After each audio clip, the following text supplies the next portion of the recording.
going to demonstrate using textured fabrics with this beautiful Valentine's bunnies. These are so delightful. Look at this bunny. I've used like felt over here, and I've used like a furry felt over here, and over here I've used like a faux leather in pink. We'll talk more about all the different ones like that. But can you see the two different sizes you will get? This is a really large bunny for the 8x12 hoop, and then this one is for the 6x8. Let's go make the big bunny. So if you look at the big bunny, you can see the texture on the face, and it's really like fluffy.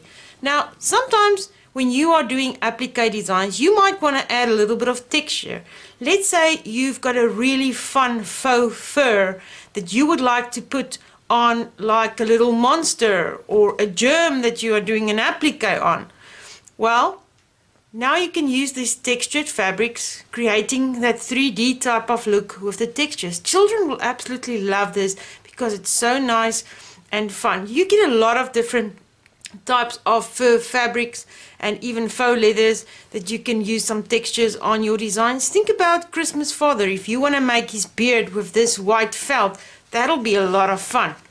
So to create your applique, you can also do this applique just like a normal applique without using textured fabrics. There's no difference using your applique design for textured fabric versus normal fabrics. Like on the ears over here, I did use ordinary 100% cotton. But if you want to do it into texture, today we are all about textured fabrics and not about normal applique, although it's exactly the same thing. But I'm just going to apply some rules working with these fur type of fabrics to make it easier for you, and you can have great results looking exactly this same way. Because sometimes I think if you used like fake fur or certain fabrics, you might not get the desired look that you want if you're not going to do it the correct way. So I just want to show you some different felts. This one is like a woolly type of felt, and you do get them in sheets. I can already see a donkey with this one, and it's going to be a lot of fun doing a donkey. So the ones that I've picked up today, this one specifically was in the felt aisle, but it's like one that's got like texture. It's like really like wool, and I can imagine a little sheep with this, or different type of animals that you can make with this color. You do not get a lot of colors in this specific felt, but there's a lot of fur out there as well. So this one is as well like felt with like a wool texture, and this one will be fun. Think about like Christmas Father's beard with this one, or making a little cloud, or even a white bunny. A lot of fun. So I'm going to use these two pieces of textured fabric, and then what else I'm going to use, I'm using a really soft, very nice piece of faux leather. And this is also, we do have a shoe pattern, and we pack the kits with this leather. So it's a beautiful faux leather, really soft if you want to use it onto appliques or onto garments. It's not stiff at all. This is what I'm going to use, and I just got one piece of 100% cotton for the leaf part, and I always apply my Heat and Bond light, because when we are working with appliques, you do not want to use the patch bond. Patch bond is a whole different ball game. You only want to use the lighter version of the interfusible webbing, because you do not want your needle to gunk up. So we're going to get started using these fabrics. I've already hooped my 9.5 by 14 inch hoop with a piece of muslin and a piece of cutaway stabilizer. Now you can hoop it, you can hoop whatever fabric or garment or whatever you want to do with your bunny design. You can put that in the hoop.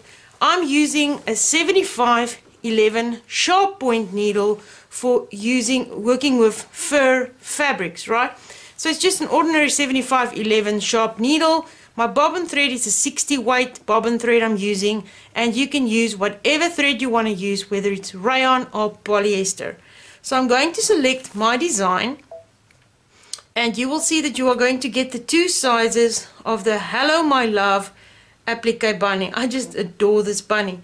So you will get the 6x8, and then you will get the 8x12, and I'm going to select the really large 8x12 one, and I'm going to set it. At this moment I'm still in a smaller frame, and I'm just going to tell my machine that I would like to go to the 9.5 by 14 inch hoop, and I'm going to click on OK. I'm going to go into the embroidery screen.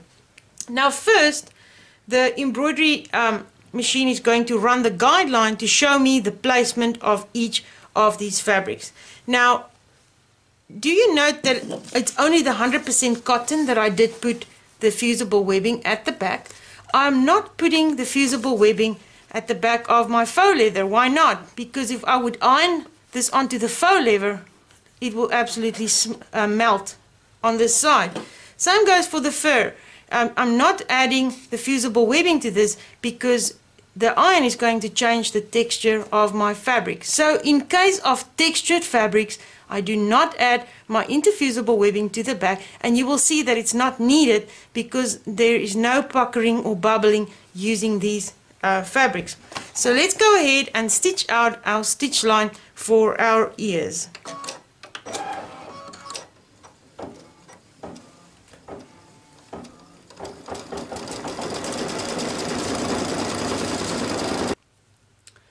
I'm now going to take my piece of pink faux leather, and all I'm going to do is I'm going to cover my guideline stitches that was stitched.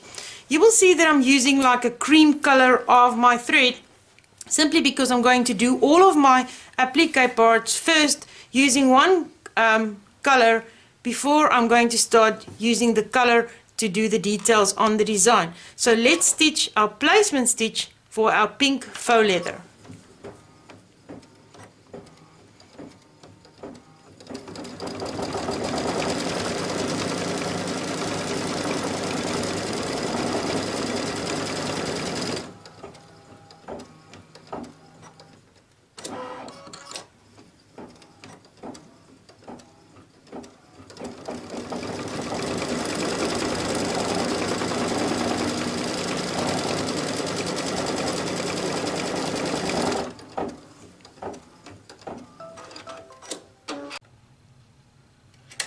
We are now done stitching or doing our tack down of our faux leather for the ears. I'm going to use my scissors, and I'm just going to trim around the edges of my design. And I'm using like snips for applique, but you might find once you see when we're going to start using the textured fabrics, you might want to see which scissor is going to be best for you. I'll show you just now that then the snips don't work that well.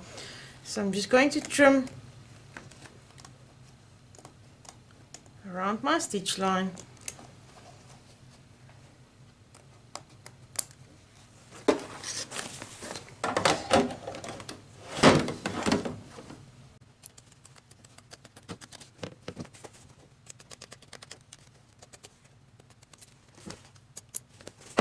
Now the next step, what my machine is going to do is it's going to stitch like a zigzag stitch around it, and that's going to secure it neatly in place. Now one thing I want to tell you about using textured fabrics, and you're going to see that just now once we start working on the really textured fabrics, is that you might want to use a design that do have a zigzag stitch, and I'll show you exactly why I'm saying that the zigzag is really needed for working with this technique.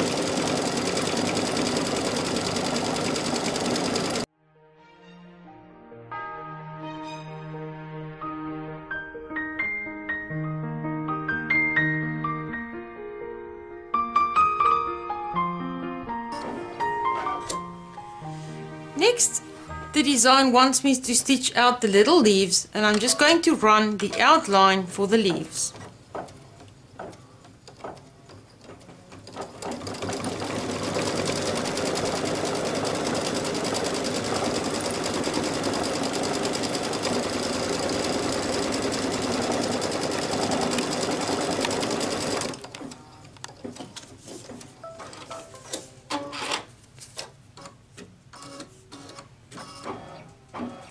For my leaves, I'm using a piece of 100% cotton. I've got my heat and bond light to the back, and I'm simply going to take my paper part off, and you can see that there's like a nice gloss of glue on it, and I'm simply going to cover my outline and run the tack down.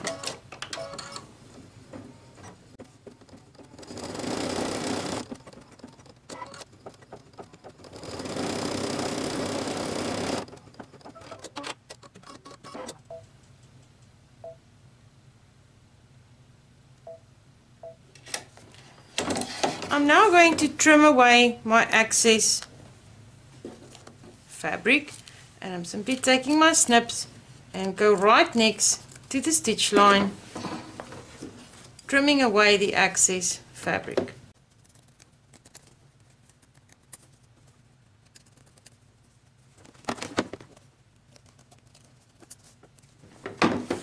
I will now stitch the little zigzags around my leaves.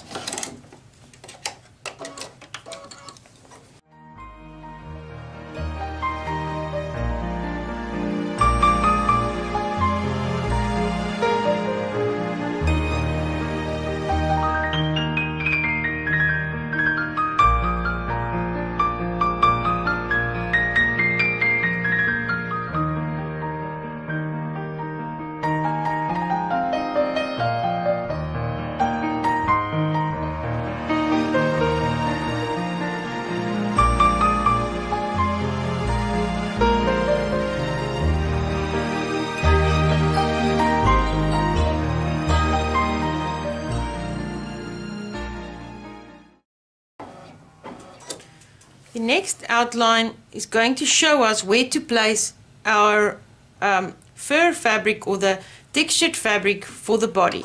Let's stitch the outline.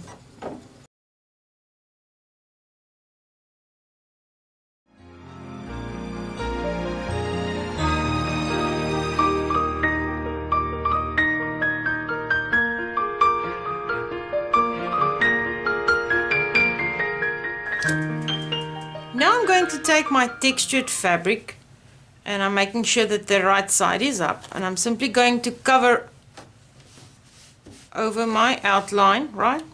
But now the very important part about using fur fabric, and there's so many products out there that would possibly have the same effect, but I'm going to keep it simple today, and I'm just going to tell you to use a piece of water-soluble topping, right? So the one side is nice and smooth, and the other one you can feel it's almost like a grid. So I want you to take the grid side. You're simply going to cover a piece large enough over your furred fabric. But now, here is the important step that I want you to change the setting onto your machine, because believe me, it makes a big difference. Now this is something that you might have not done before because it wasn't needed before, but I can tell you that the moment you are using with thick textured fabric or thicker garments, this is a very helpful tip. Now I'm going to go into the settings of the Babylock Solaris, and your machine might be different, but what it's all about is adjusting the height of your foot. So I'm going to go into my information screen, and I'm going to go on page number 8 of the Solaris, and it says embroidery foot height. Now at this moment it is 0.080 inches, right? I'm going to change it to be higher, up to 0.120. You might want to adjust it. Maybe your fabric is not as thick. You're kind of like going to eyeball it. So I'm going to select 0.120 inches, and that is going to lift my embroidery foot higher so that it can embroider with ease. So what you will find if your foot is too low and your fabric is too thick is that basically what happens is that the foot is pushing down onto the fabric, and then your needle do not get enough place to actually stitch the way it should correctly stitch, because it's kind of like holding onto the fabric, and what happens is it takes your top thread and it's going to pull it right through to the bottom of your hoop, and when you turn your embroidery around, you will immediately start seeing it's making like loops on the top part, but on the bottom it's going to make like a nest of loose loops, the whole satin stitch, and you do not want that. So if that ever happens to you, that you see that it's like loose on the top and it's making a nest at the bottom, adjust your embroidery foot, and that is going to solve the problem. Now this is specifically for when you are going to use thicker fabrics, right? Remember, once you're done and you go on with normal embroidery, to go back and adjust your machine back to its default setting. So I've adjusted my foot height so that when I put it down, you can now see it's not sinking within the fabric. So you will also notice that when the fabric is too thick and you lower your pressure foot, that it literally sinks into your fabric, and you do not want that. So with my pressure foot adjusted, I'm going to go on as though this is normal fabric, and I'm just going to run my tack down for my fabric.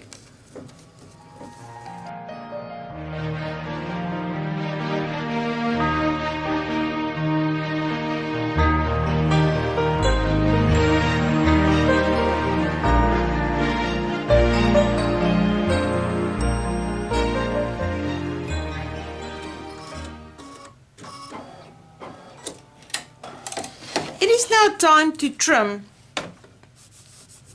our textured fabric, and what you first need to do is you need to first trim your water soluble stabilizer. Now why did I use this water soluble stabilizer? Because I don't want my foot to get in between of the fibers of this, right? And the other thing is that once you start stitching the details on top of it, it'll pull into the furry effect, and you're not going to see, like let's say you're stitching the eyes, you're not going to see the eyes if it's inside of this net, right? So what you want to do is you want to cover it with the plastic topping to help your embroidery to stand out, right? So it don't go inside of your fur look. So now don't pull this off. I know it's very tempting to pull it off because it's easier to pull it off. Why don't you have to pull it? Don't you want to pull it off? Because if you pull it off, you can easily pull it up over here, and you don't want that. I will tell you what's going to happen if that happened to you, because it could. But I'm just simply going to take the time to just trim it away and not just grab it and pull it off.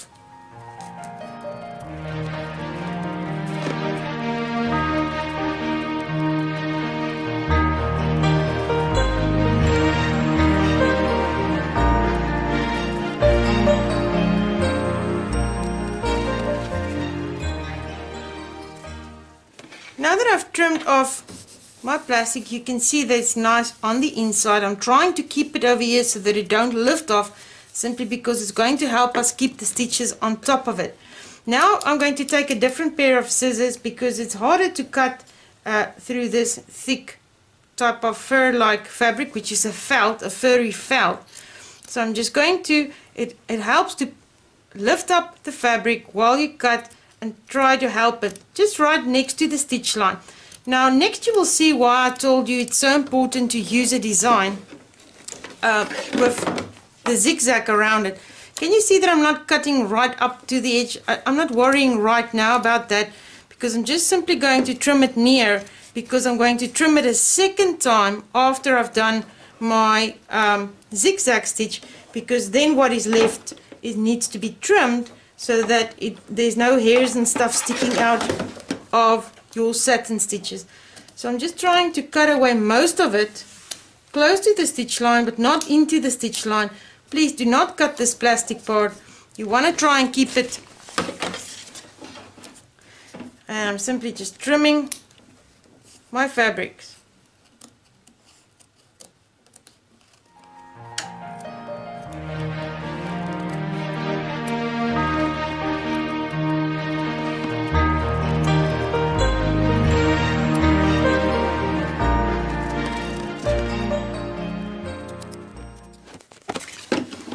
We now need to do the zigzag around it, and if there's anything sticking out, we have a second time to give it a little bit of a trim. And remember, we're trying to keep our plastic topping on top of it to make the stitching look beautiful and to help our foot not to get hooked within the fibers of the fabric.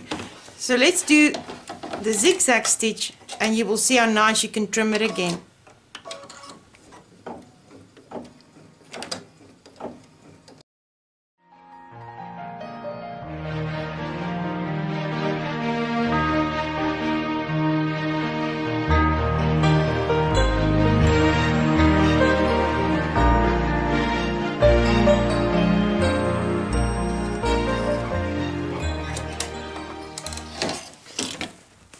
Now I want to show you what I love about the zigzag stitch.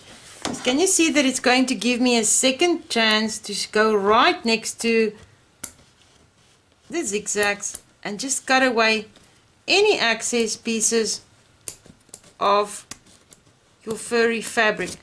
So I'm going to quickly go ahead and just make sure I trim it right to the stitch line. Once it's trimmed, we will go on to the next step.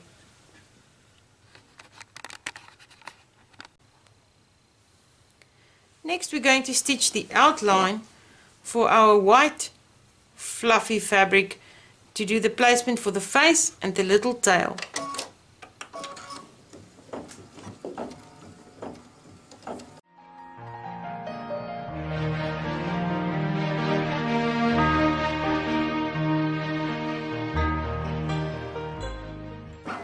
I'm taking my white fur felt and I'm going to cover my outlines, and I'm going to take my plastic topping with the gridded side down, and I'm simply going to cover my fur fabric, right? And I'm going to stitch my outline.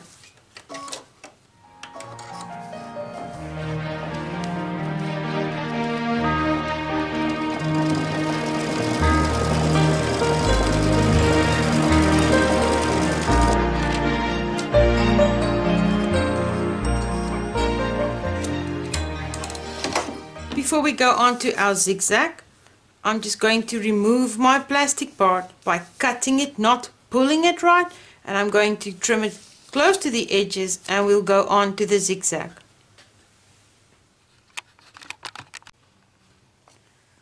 We will now stitch the zigzag around the face and tail.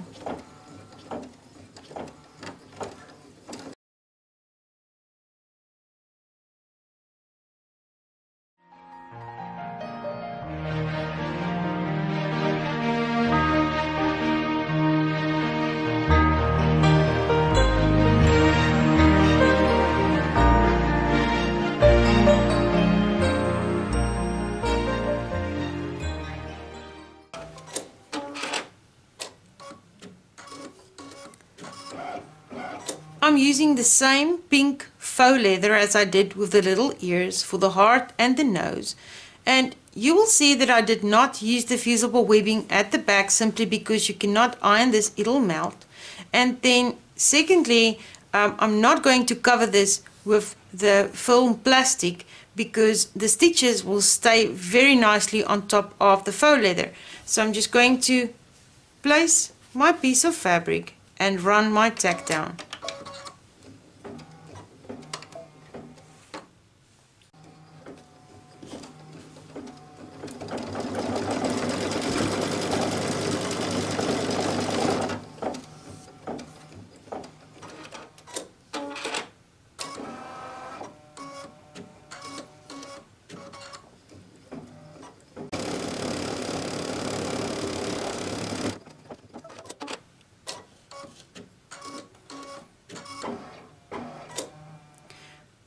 I'm going to simply trim my pink fabric and I'm going to do the zigzag around it, and then we are ready to go on to our satin stitches. You can now see that we've done all our applique parts. Before you go on to the satin stitches, you should now iron only that little piece that was the cotton. So just iron that down so it tacks onto the base fabric, but do not iron the rest of them. You can see that we've cut close to the stitch line. It's all zigzag. This is going to be so pretty. And our furry part is all covered under our plastic. Now let's say for some reason you did cut too close or your plastic did make a tear and now it's lifting off. what I would suggest is you are in control. All you are going to do is take another piece of plastic, put it down, and manually go back to the step that it's going to run the outline, and just run it again and then cut it loose. So you can always add an extra piece if you see that it's lifted, and now on that part that it's not going to stitch on top of the plastic but into the fur part. So do yourself the favor and do that. It'll just look so much better. But this one is nice and neat. So I'm going to go color by color and run all of the details, and then we are done with our applique.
Done stitching this beautiful, adorable bunny. Hello, my love.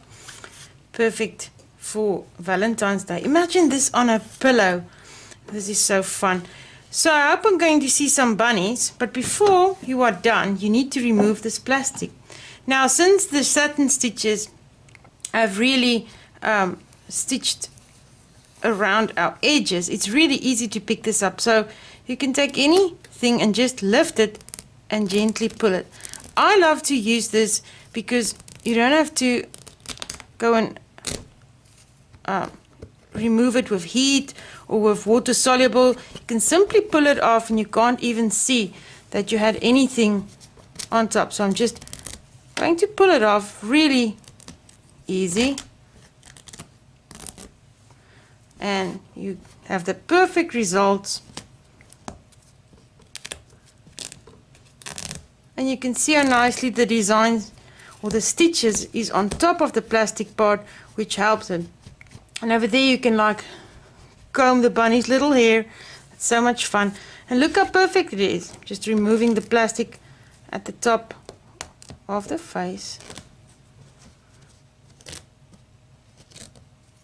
And there we go. Our bunny is done. So let's quickly put everything we've learned today in a nutshell. I'm using the 75/11 sharp point needle. My bobbin thread is the 60 weight bobbin thread. You can use any thread that you want to like let's say you wanted to put some metallics around your heart, you can absolutely do that. So use any thread that you want to use. I use cutaway stabilizer for the back of my muslin that I've used. And I've used the fluffy textured fabrics. Whenever you're stitching on top of leather, you do not need to put the plastic topping on top because it's stitched really neatly. But whenever you are stitching on top of the fur type of fabrics, you want to cover it in plastic, and that is going to help. But the other very important thing is is that to see the thickness of your fabric and make an adjustment on your machine for the height of your embroidery foot. That makes a tremendous difference, because once you see that there's like loops on top of the satin stitch, you should immediately know that the pressure foot is too low and the needle cannot make it into perfection. So then simply go and raise your pressure foot. And then remember, once you're done, go back to your machine and put it to the default setting back again. So that's all there is to making this fun bunny. This is the large one. You are going to receive the large one and the small one, and I hope you're going to have so much fun. So think about it. Now you can make other applique designs using some textured type of fabrics.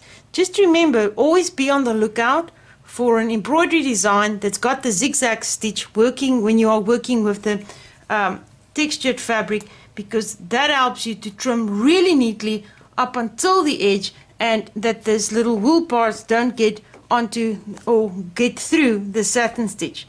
So let's go make bunnies.